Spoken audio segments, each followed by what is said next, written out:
Bienvenidos a la práctica de el laboratorio de instalaciones eléctricas. Ahora vamos a ver cómo utilizar el programa B1000, un simulador de programación de un variador Yaskawa. Entonces, al abrir el programa, lo primero que vamos a ver es esto, ¿verdad? Como le había contado anteriormente.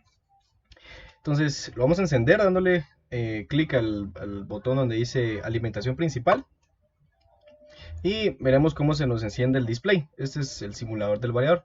Entonces, si queremos ver, por ejemplo, cómo se vería levantando la tapa del variador, un variador físicamente, tendría estos bloques de aquí. Aquí se conectan, pues, las terminales para, por ejemplo, el control con relay o con switches.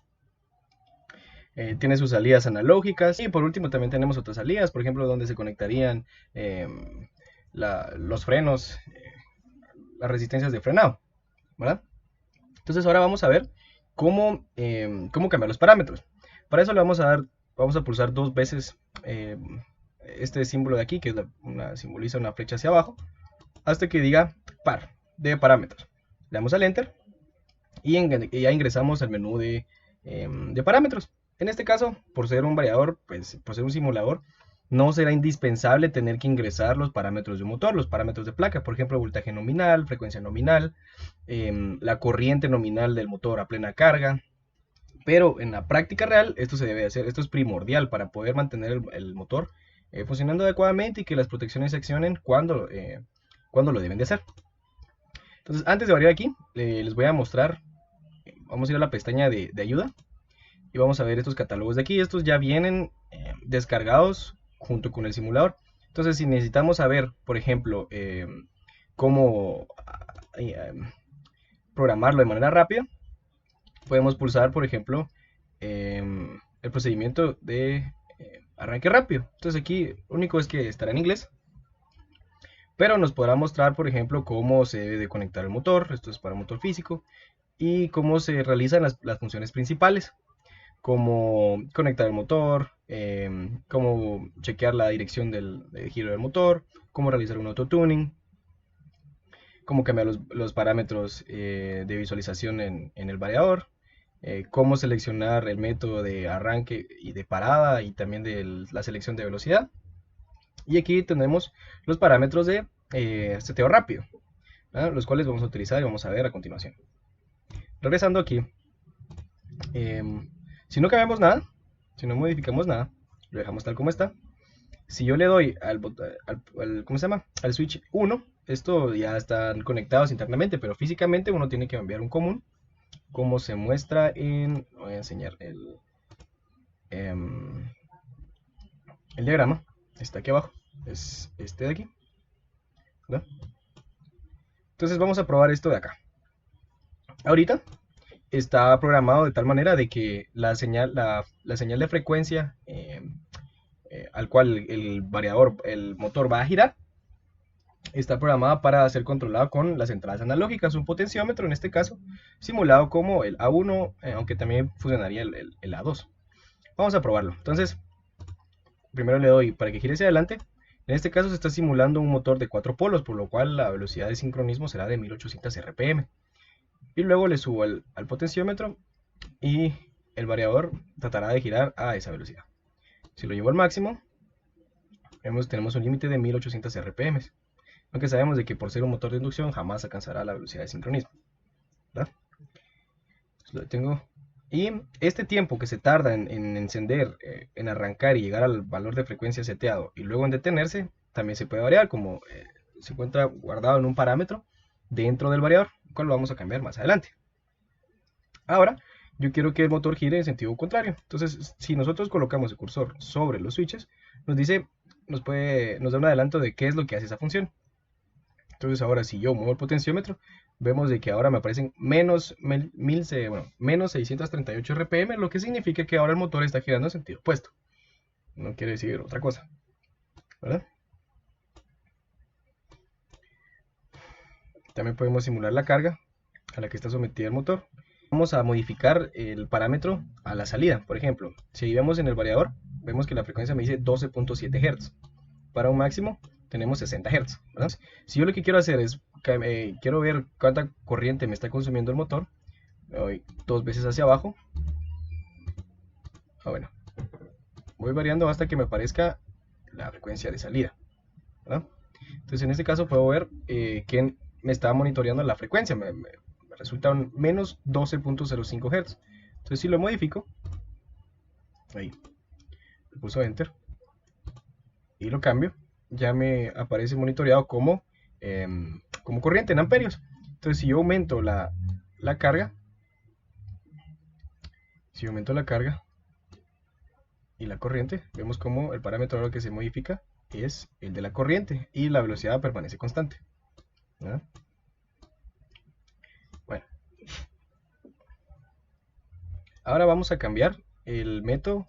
Voy a detenerlo pulsando el stop y voy a hacer un cambio para que ahora en lugar de funcionar utilizando los switches, los bornes, las terminales, este se modifique ingresando una frecuencia en el panel. Entonces vamos al comando de parámetros, ingresamos y voy a modificar el número 1. Voy a abrir esto en otra pestaña para auxiliarme y no cometer errores, ¿verdad? Entonces, veremos aquí. Vamos al parámetro B1. Voy a cambiar este modo de visualización, así me da una pequeña indicación de qué es lo que voy a modificar. Y en el B1 voy a establecer la fuente de referencia, que es en 1. Me dice que es los terminales de salida, los bloques. Y si lo cambio a 0, me dice que será el operador digital, es decir, aquí en el panel. Luego me voy al parámetro B1-2 y haré lo mismo. Esto es para el comando de arranque. Entonces lo voy a regresar a 0 para que únicamente me arranque cuando pulse este botón y no aquí. Esto quedará deshabilitado. Y por último voy a cambiar la frecuencia de referencia. Esto se encuentra en el parámetro D1. Entonces me voy al D1, le doy Enter un par de veces, ingreso al parámetro y voy a colocar 37 Hz. Listo. Le doy Enter y me saldré de ahí, ¿verdad? Entonces ahora se me coloca un 37, que es mi frecuencia de referencia, pero no va a arrancar aunque yo pulse los botones anteriores, sino hasta que yo le pulse al botón de Run, ¿verdad?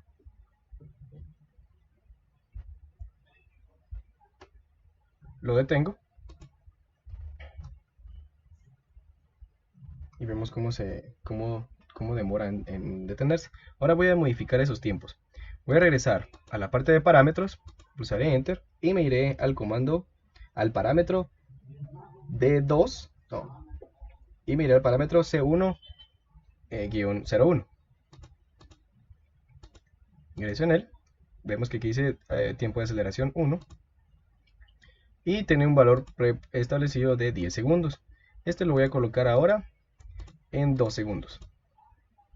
Listo. Ahora mire al C1-2, que es el tiempo de deceleración, y lo voy a colocar en 20 segundos. Listo. Me saldré de ahí. No es necesario que me salga para probarlo, pero así podemos ver de una mejor manera la frecuencia a la que va a llegar. Entonces voy a pulsar Start y como lo habíamos programado, llegará a esta frecuencia en 2 segundos. Vemos cómo automáticamente en 2 segundos llega la frecuencia. Y ahora, si le pulso el botón de Stop, se tardará 20 segundos en llegar hasta 0.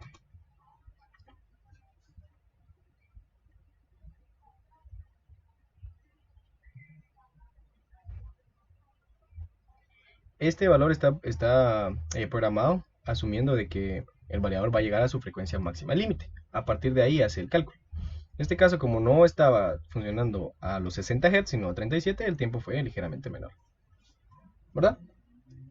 Y eso es todo. Así es como funciona este variador. Si es necesario, por ejemplo, variar algún parámetro especial, nos vamos a la pestaña de Help, buscamos el manual técnico, se nos abrirá el manual y podemos buscar el parámetro que deseemos modificar. Por ejemplo, primero voy a resetear el variador, entonces me voy a la parte de parámetros, ingresar, miré al parámetro A1 2000-03 y colocaré 2220, ¿verdad? Entonces esto me va a reiniciar el variador para ser controlado por un método de control de dos conductores, de dos cables. Entonces si regresamos, por ejemplo, a la parte inicial, vemos que ahora el valor que tiene de referencia es el del potenciómetro y no el que yo había preestablecido. Entonces, ahora voy a cambiar las velocidades programadas en los bloques de aquí. Entonces me voy de nuevo a parámetros, busco el subíndice D. Vamos a ver, para la primera, para el número 1 voy a colocar 5 Hz. Para el siguiente lo haré con 10. El siguiente será 15. El siguiente será 20. A ver, con 20 creo que ya tenemos. Entonces para iniciarlo le daré hacia adelante, pero aún no empieza a funcionar mi motor. Entonces pulsaré el primer botón, el switch 5, y vemos que alcanza una velocidad de 10. Lo voy a quitar. Iniciaré con este. El siguiente. Y vemos cómo llega al valor de 15. Este es de 6. Sí. Ahora vamos a ver cómo llega a las velocidades que nosotros le programamos. Entonces, si pulso este botón, vemos cómo alcanza la frecuencia de 15 Hz. Si uso el primero, veremos cómo llega a 10 Hz. Y si activo los dos, alcanza la cuarta velocidad, que es de 20 Hz. Y así es como funciona, cómo se preprograman y se preestablecen las velocidades ya fijas. Si no queremos de que varíe con una señal analógica, sino que se seleccionen las velocidades, por ejemplo, con selectores en un tablero de control. Y de esta manera es como a grandes rasgos se programa un variador. Aquí podemos visualizar las salidas analógicas. Muchas veces estas salidas se llevan a indicadores en los tableros de control, o bien para controlar otros variadores simultáneamente.